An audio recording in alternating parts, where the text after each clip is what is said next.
Hello दोस्तों, फिर से आपका स्वागत है मेरे इस YouTube चैनल पे जिसका नाम है कहानियां बाय निखिल। और इस चैनल पे आपको ढेर सारी घोस्ट स्टोरीज और भूत प्रेतों की कहानियां सुनने मिलेगी। सारी की सारी कहानियां जो है इंटरेस्टिंग रहने वाली है और यूनिक भी, और बहुत सी कहानियां जो है सत्य घटना पर आधारित रहने वाली है।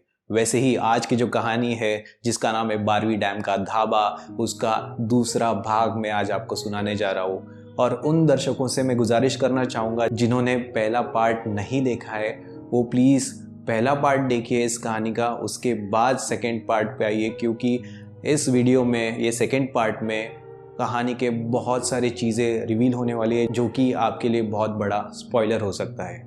और उन दर्शकों के लिए जिन्होंने पहला पार्ट देख चुके हैं, उनके लिए मैं कहना चाहूँगा कि इंतज़ार की घड़ी आज ख़त्म होती है, क्योंकि इस कहानी में आपके बहुत सारे प्रश्नों के उत्तर आपको मिलने वाले हैं कहानी के दौरान। तो बिल्कुल भी टाइम वेस्ट नहीं करते हुए इस कहानी को शुरुआत करते हैं वंस अपॉन अ टाइम।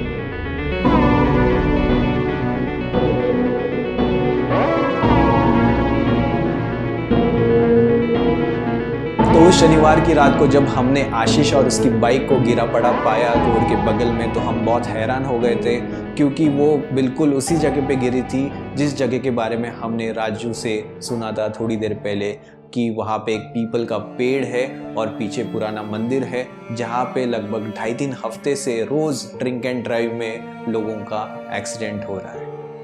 बहुत सारे प्रश्न निर्माण हुए थे, बहुत हैरान हो गए थे हम। उसके बाद कैसे वैसे करके हमने आशीष को वहाँ से उठाया, और आशीष के घर वालों से बात होने के बाद हमें पता चला कि ऑन द वे उसका घर पड़ता है। हमने आशीष को उसके घर पे ड्रॉप किया, उसके बाद हम हमारे घर पे चले गए। मंडे से दूसरा हफ्ता शुरू हुआ, नया हफ्ता शुरू हो गया। हम हमारे काम में बिजी हो गए, हमारे लाइफ में बिजी हो गए, और इतना बिजी होने के बावजूद भी हमारे जहन में, हमारे मन में वही सारे सवाल और वही सारी गुत्थियाँ चल रही थी कि आशीष जो कि एक नॉन ड्रिंकर है, उसने उस शनिवार की रात को इतनी ज़्यादा दारू कैसे पी ली, और अगर उसका एक्सीडेंट शराब के नशे में हुआ तो भी उसी जगह पे क्यों हुआ जिस जगह पे रोज़ 2.5-3 हफ्ते से एक्सीडेंट्स हो रहे ड्रिंक एंड ड्राइव।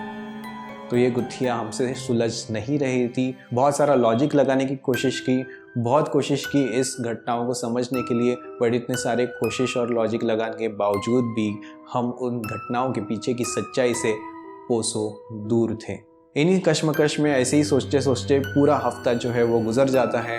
उसके बाद शनिवार की रात आती है, और हर शनिवार की रात की तरह इस शनिवार की रात को भी वीकेंड मनाने के लिए हम चारों जो है उस ढाबे में पहुंच जाते हैं। बट इस शनिवार की रात की बात कुछ और थी, क्योंकि बहुत सारे प्रश्न हमारे जहन में थे जिनका उत्तर मिलना अभी बाकी था। हम चारों जैसे ढाबा एंटर करते, हम देखते कि काउंटर के टेबल पे राजू वहाँ पे बैठा है, और राजू के साथ उसका एक दोस्त भी है जो कि फॉर्मल अटायर में था, फॉर्मल कपड़े पहने हुए था। ऐसे लग रहा था मानो डायरेक्टली ऑफिस से यहाँ पे आया हो। उस दोस्त को हमने कभी देखा नहीं था पहले। राजू से जाके हम बात करते, हालचाल पूछते, आशीष के बारे में भी बात करते, बट राजू हमें तभी वहीं पे रोक लेता है, क्योंकि राजू नहीं चाहता किसी के भी कान पे ये चीज़ पड़े, क्योंकि अगर ढाबे में ऐसी बात फैल गई कि यहाँ पे भूत प्रेत का कुछ साया है तो उसके बिजनेस को नुकसान हो सकता है। इसलिए हम खुद को वहीं पे रोक लेते और हमारे टेबल पे जाके बैठते। फिर क्या, हर वीकेंड की तरह बोतलें खुलती है और बातें शुरू हो जाती है, महफिल जम जाती है। बीच बीच में आशीष की भी बात कर रहे थे हम, बातें रंग रही थी, महफिल चालू थी, आशीष के बारे में भी बात हो रही थी। और ऐसे महफिल में थोड़ी देर के बाद मुझे नेचर्स कॉल आता है, मतलब मुझे वॉशरूम जाना होता है। तो पेशाब करने के लिए मैं मेरे जगह से उठा, और ढाबे का जो पिछला वाला हिस्सा है वहाँ पे एक गेट है, बैक साइड का गेट है, वहाँ से निकल कर आगे जंगल पड़ता है। जंगल में बहुत अंधेरा था, मैं जंगल के थोड़ा सा अंदर जाके वहाँ पे खड़े रह के पेशाब कर रहा था। मैं जब वहाँ पे पहुँचा तो आसपास कोई इंसान मुझे नज़र नहीं आ रहा था, बट थोड़े टाइम के बाद जब मैं उधर पेशाब कर रहा था तो अचानक से मुझे राइट साइड से एक इंसान की आवाज़ आई, और मैं राइट साइड की तरफ मुड़ के देखता हूँ तो एक इंसान बिल्कुल 10-15 फीट के दूरी पे खड़े रह के पेशाब कर रहा है। वो इंसान बहुत वियर्ड था, मुझे थोड़ा अजीब भी लगा, और वो जो इंसान है वो कुछ तो एक चीज़ रिपीट कर रहा था, बट मुझे वो चीज़ समझ में नहीं आ रही थी, क्योंकि वो मुंह के अंदर ही जिब्रिश वे में रिपीट करते जा रहा है, बार बार रिपीट कर रहा है। और मैं देख ही रहा हूँ, मैं सुनने की कोशिश ही कर रहा हूँ कि ये क्या कहना चाहता है। और उतने में जो है उसकी आवाज़ जो है वो क्लियर होते जाते हैं जैसे जैसे वो रिपीट करते जाता है। और एक पॉइंट के बाद मुझे समझ जाता है कि ये क्या कह रहा है, ये क्या चीज़ रिपीट कर रहा है। और वो सुनने के बाद मैं थोड़ा डर जाता हूँ।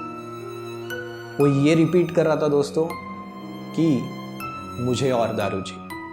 वो यही चीज़ रिपीट कर रहा था बार बार, मुझे और दारू चाहिए, मुझे और दारू चाहिए, मुझे और दारू चाहिए, मुझे और दारू चाहिए। बिल्कुल उसी तरह जैसे पिछले शनिवार को आशीष अपने दोस्तों के सामने ये चीज़ रिपीट कर रहा था कि मुझे और दारू चाहिए, मुझे और दारू चाहिए।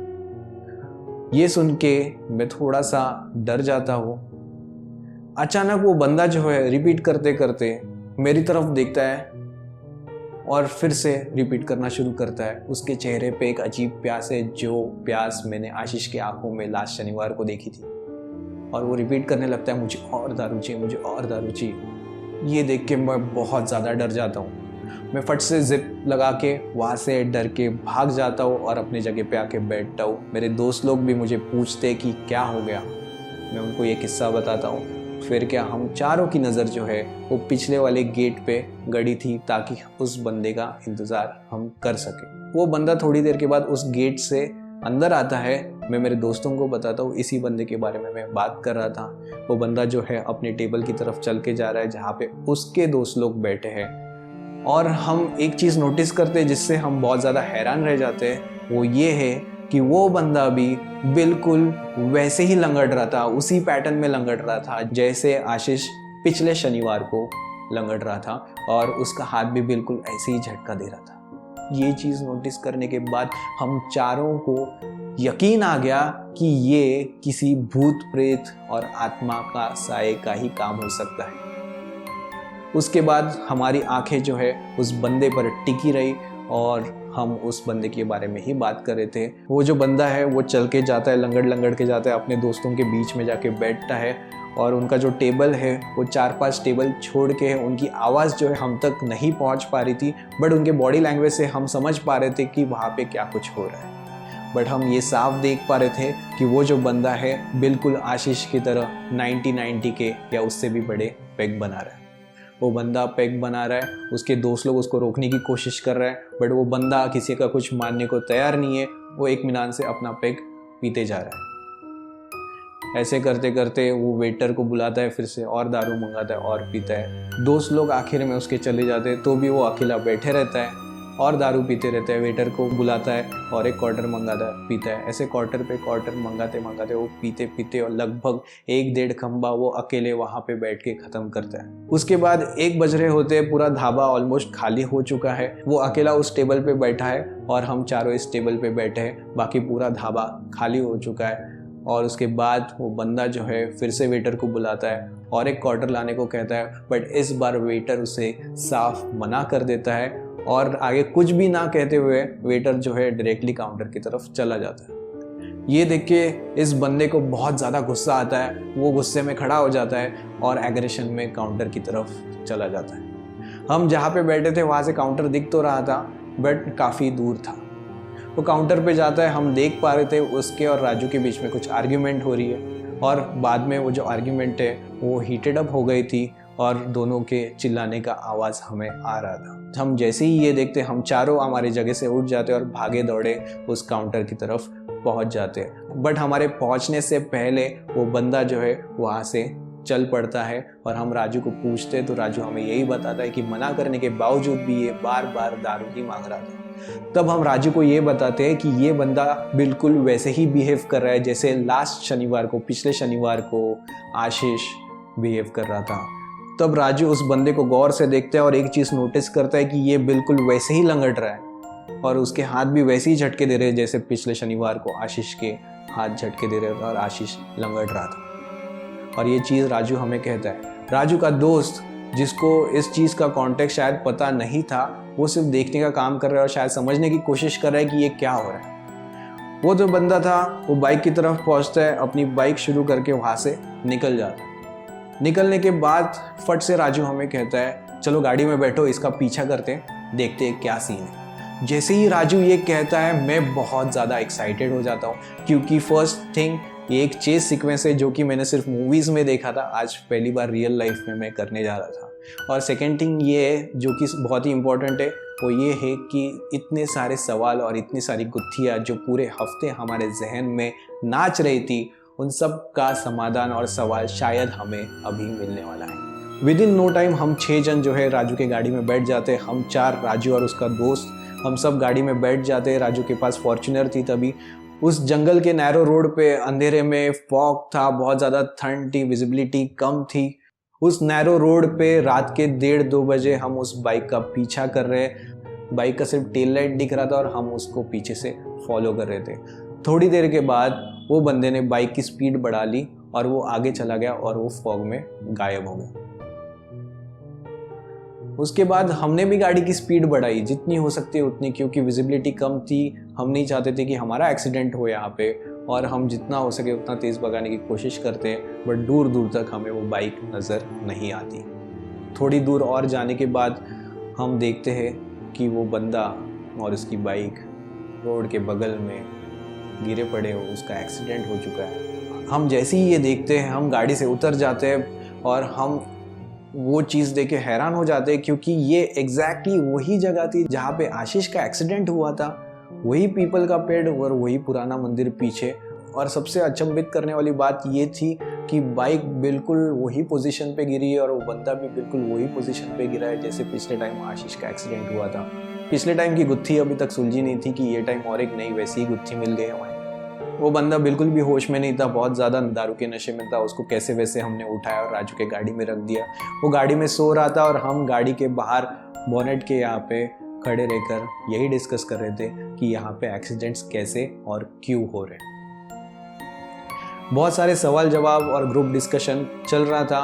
उतने में हम सबको जो है बाइक शुरू होने की आवाज़ आती है। जैसे ही बाइक शुरू होने की आवाज़ आती है हम सब बाइक की तरफ मुड़ के देखते हैं, तो हम ये देखते हैं कि राजू का जो दोस्त है वो बाइक पे बैठा है। उसने बाइक शुरू की और वो बाइक लेके और आगे निकल गया। वो निकल गया, हम देखते ही रह गए। लगभग 15-20 सेकेंड हम लोग सिर्फ देख ही रहे थे, क्योंकि इतने सारे सवाल और इतनी सारी गुत्थियों में उलझ चुके थे हम कि हम में और ज़्यादा सोचने की क्षमता नहीं बची थी। फिर भी हम फटाफट गाड़ी में बैठे और उस बाइक का पीछा करने लग गए। हम गाड़ी जितनी तेज़ हो सकते उतनी भगा रहे थे।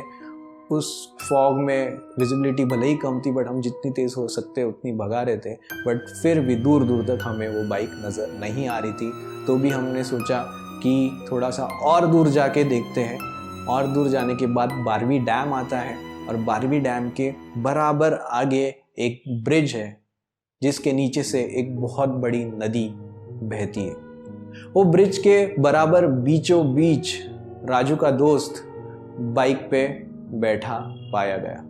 उसके हाथ अभी भी हैंडल पे थे, हेडलाइट चालू थी, बाइक का इंजन चालू था, मतलब बाइक चालू थी। जैसे हमने उसको देखा वैसे ही हमने उसके पीछे जो है गाड़ी पार्क कर दी और उतर के उसके सामने जाके खड़े हो गए। बट वो कुछ भी रिस्पॉन्ड नहीं कर रहा था। वो हवा में किधर तो एक लक्ष्य देख रहा था। हमने उसके आंखों के सामने ऐसे हाथ भी वेव किया, बट वो नहीं रिस्पॉन्ड कर रहा था। ऐसे लग रहा था मानो वो बंदा किसी के वश में हो। फाइनली राजू ने उसके कंधे पे हाथ लगाते हुए उसको शेक किया।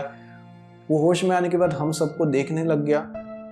फट से वो बाइक से उतरा, बाइक थोड़ी सी नीचे गिर गई और ब्रिज के लेफ्ट साइड में जाके थोड़ा लीन ऑन करके उसने वहाँ पे उल्टी कर दी। जैसे उसने उल्टी कर दी, राजू ने पानी की बोतल अपने गाड़ी से लाई और उसको दे दी। उसके बाद हम सब वापस गाड़ी में बैठे। अक्षय बाइक चला रहा था और हम सब ढाबे की तरफ वापस जा रहे थे। पिछले शनिवार की गुत्थी सुलझ नहीं रही थी, तो ये और एक बड़ी गुत्थी हमारे सामने आके खड़ी हो चुकी थी। हम सोच नहीं पा रहे थे, बहुत सारे सवाल थे। इतना कुछ होने के बाद बहुत सारे सवाल थे सबके मन में, बट गाड़ी में कोई किसी से कुछ नहीं कह रहा था। पूरा सन्नाटा छाया हुआ था। ऐसे सन्नाटे में अचानक राजू का जो दोस्त है उसके मुंह से एक आवाज़ निकलती है और वो कुछ कहना शुरू करता है। वो ये कहता है कि एक अतृप्त प्यासी आत्मा जो अपनी प्यास बुझाने की कोशिश कर रही है और उसके उस न मिटने वाली प्यास के कारण ही ये सारे हादसे हो रहे हैं। जैसे हमने ये सुना हम बहुत ज़्यादा हैरान हो गए, हमारे बाल भी खड़े हो गए थे। हम सब और सुनना चाहते थे, इसलिए हम सब शांत बैठे थे। कोई किसी से कुछ नहीं कह रहा था। और आगे कहते हुए उस राजू के दोस्त ने ये कहा कि जिस जगह पे एक्सीडेंट्स हो रहे थे, जब आज हम वहाँ पे पहुँचे तो मैंने खुद उस बाइक पर बैठकर उस आत्मा को मेरे शरीर के अंदर प्रवेश करने की अनुमति दी थी। जैसे ही मैंने उसे अनुमति दी, उस प्यासी आत्मा ने मेरे शरीर को हथिया लिया था और फिर उसके बाद मैं होश में नहीं था। मुझे तो ये भी नहीं पता कि उस ब्रिज तक मैं कैसे पहुँचा, बट वहाँ से उस ब्रिज तक पहुँचने के दरमियान उस टाइम विंडो में मैंने उस आत्मा के जहन के अंदर झांक के देखा और मुझे बहुत सारी चीज़ें पता चली। और उसने वहाँ पे पॉज लिया था। हम बहुत ज़्यादा क्यूरियस थे कि आगे वो क्या कहेगा। आगे कहते हुए उसने कहा कि एक कट्टर शराबी जो बहुत ज़्यादा अकेला पड़ गया था, उसके घर वाले बीवी बच्चे तक उसकी शक्ल देखना नहीं चाहते थे, और कर्जे में डूबा हुआ ये शराबी जिसके जेब में एक फूटी कौड़ी भी नहीं थी, ऐसे स्थिति में, ऐसे सिचुएशन में एक शराबी को ना ही घर वाले चाहिए, ना ही किसी से पैसे चाहिए, उसे सिर्फ एक ही चीज़ चाहिए, वो है शराब। अगर पैसे भी चाहिए तो शराब खरीद के पीने के लिए चाहिए। लगभग 1 महीने पहले ऐसा एक शराबी शराब के प्यास के तड़प में, उस प्यास के बेचैनी में दर बदर भटक रहा था। किसी से पैसे उधार मिल जाए या फिर कहीं पे शराब पीने मिल जाए, बट किसी ने भी उसे पैसे उधार नहीं दिए, ना ही उसे कहीं शराब नसीब हुई। वो शराबी शराब को इतना अधीन था कि शराब के प्यास में तड़पने से अच्छा उसने मरना गवारा समझा।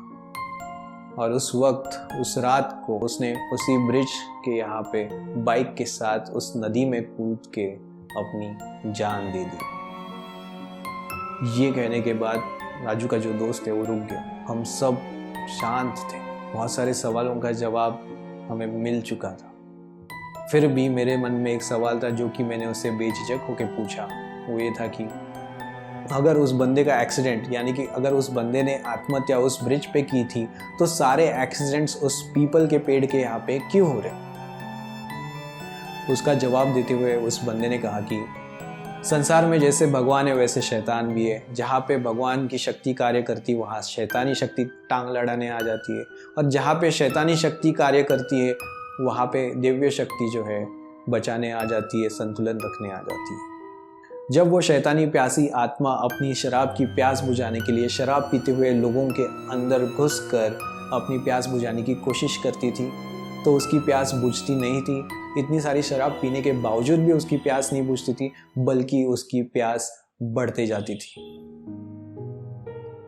एक पॉइंट के बाद शराब नहीं मिलने पर उसे फिर से वही लगता है कि जीने से अच्छा है, इस तड़प में जीने से अच्छा मरना अच्छा है। और फिर वो प्यासी आत्मा उस इंसान के शरीर को उस ब्रिज तक लेके जाके उसे वहाँ पे एक्सीडेंट के द्वारा या आत्महत्या के द्वारा मारना चाहती थी, बिल्कुल उसी तरह जैसे आत्महत्या उस वक्त उस शराबी ने की थी जिसकी ये आत्मा है।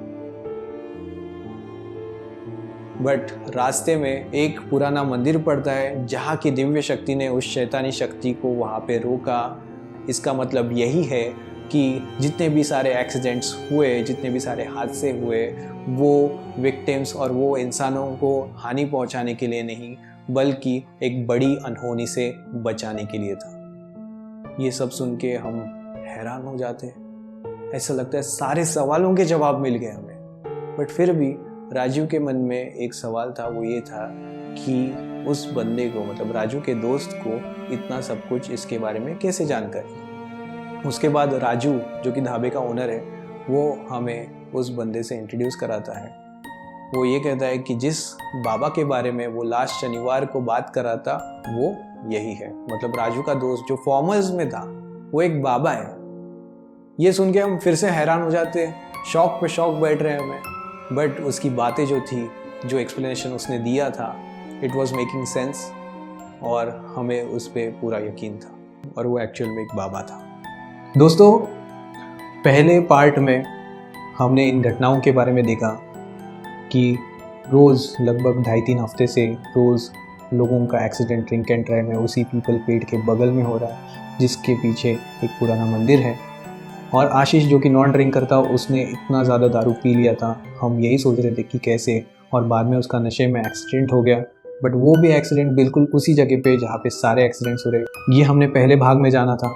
ये बहुत सारे प्रश्न थे जिसका उत्तर हमें दूसरे भाग में मिला, जो कि ये था कि एक अतृप्त प्यासी आत्मा जो लोगों के शरीर में जाकर, जो शराब पीते हुए लोगों के शरीर में जाके अपनी खुद की शराब की प्यास बुझाने की कोशिश कर रही थी, और उसकी प्यास बुझ नहीं रही थी बल्कि और बढ़ रही थी, और उसी के कारण वो प्यासी आत्मा उस इंसान के शरीर को उसी ब्रिज पे लेकर जाकर उनसे आत्महत्या कराने वाली थी। बट बीच में एक पुराना मंदिर आ जाता है जहाँ की दिव्य शक्ति ने उस शैतानी आत्मा को रोका, और वहाँ पे लोगों के एक्सीडेंट्स हो रहे थे।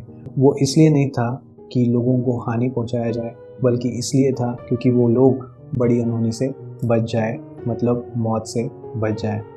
और बहुत सारे सवाल थे, बहुत सारे सवालों के जवाब भी मिले। अब सिर्फ एक ही सवाल बाकी था, वो ये था कि घटनाएं पता थी, उसके पीछे के कारण भी पता चल गए, अब इस समस्या का निवारण क्या हो। और यही सवाल हमारे सबके जहन में चल रहा था तभी उस टाइम उस गाड़ी में। और राजू ने उस बाबा को यही सवाल पूछा। तब बाबा ने कहा कि इसका निवारण हमें कुछ भी करके कल ही करना होगा, मतलब कल के रात को ही करना होगा। राजू ये सुन के बहुत ज़्यादा टेंशन में आ जाता है, क्योंकि नेक्स्ट नाइट जो रहती है, नेक्स्ट डे जो रहता है वो 24 दिसंबर रहता है, और उसके अगले दिन क्रिसमस रहता है जो कि छुट्टी है। और हर साल 24 दिसंबर के नाइट को बहुत ज़्यादा तादाद में लोग उस ढाबे पे आते हैं, और कुछ लोग क्रिसमस ईव का जो आफ्टर पार्टी वो भी मनाने वहाँ पे आते हैं। और ऐसे भीड़ में, इतने सारे लोगों के बीच में भूत प्रेत भगाने की क्रिया और विधि कैसे कर पाएंगे, इसका बड़ा प्रश्न राजू के मन में था। वो राजू बाबा को अपना कंसर्न बताता है, बट बाबा उसे कहता है कि कुछ भी करके हमें इस समस्या का निवारण, मतलब उस प्यासी आत्मा से छुटकारा कल के रात को ही पाना होगा, वरना आने वाले काल में किसी की मृत्यु की संभावना है। ये सुन के हमारे होश उड़ जाते हैं। एक छोटी सी एक्साइटमेंट भी थी दिल में। फर्स्ट टाइम हम भूत भगाने की क्रिया देखने वाले थे, और इसके लिए हमें इंतज़ार करना पड़ा अगले दिन का। और इस समस्या का निवारण कैसे होता है, ये चीज़ जानने के लिए आपको थोड़ा सा इंतज़ार करना पड़ेगा, बिल्कुल हमारे ही तरह, क्योंकि इस कहानी का अंत जो है वो 3rd पार्ट में होने वाला है, जो कि इस कहानी का आखिरी पड़ाव रहने वाला है, जहाँ पे इस समस्या का निवारण होने वाला है। मैं वो भी चीज़ अंत में रिवील करने वाला है जो कि मैंने वो कॉर्नर टेबल में देखी थी, जो इस कहानी की सबसे बड़ी कड़ी है, जिसके कारण अन्ना ने मुझे ये कहानी सुनानी शुरुआत की थी। थैंक यू सो मच, आपने इतना टाइम दिया। आई रियली होप कि आपके वक्त के साथ मैं जस्टिस कर पा रहा हूँ और आगे भी करते रहूँगा। आई रियली होप कि आपको ये कहानी अच्छी लग रही हो। अंत के लिए ज़्यादा वेट करने की ज़रूरत नहीं पड़ेगी, जल्द ही मेरा तीसरा वीडियो आएगा, मतलब इस कहानी का तीसरा पार्ट आएगा। और अगर आपने अभी तक सब्सक्राइब नहीं किया है तो प्लीज़ सब्सक्राइब कीजिए, ताकि जैसे सब्सक्राइबर्स बढ़ेंगे वैसे मेरा मोटिवेशन बढ़ेगा और मैं और कहानियाँ आप तक पहुँचा पाऊँगा। थैंक यू सो मच, मिलते हैं नेक्स्ट वीडियो में। तब तक के लिए goodbye and God bless.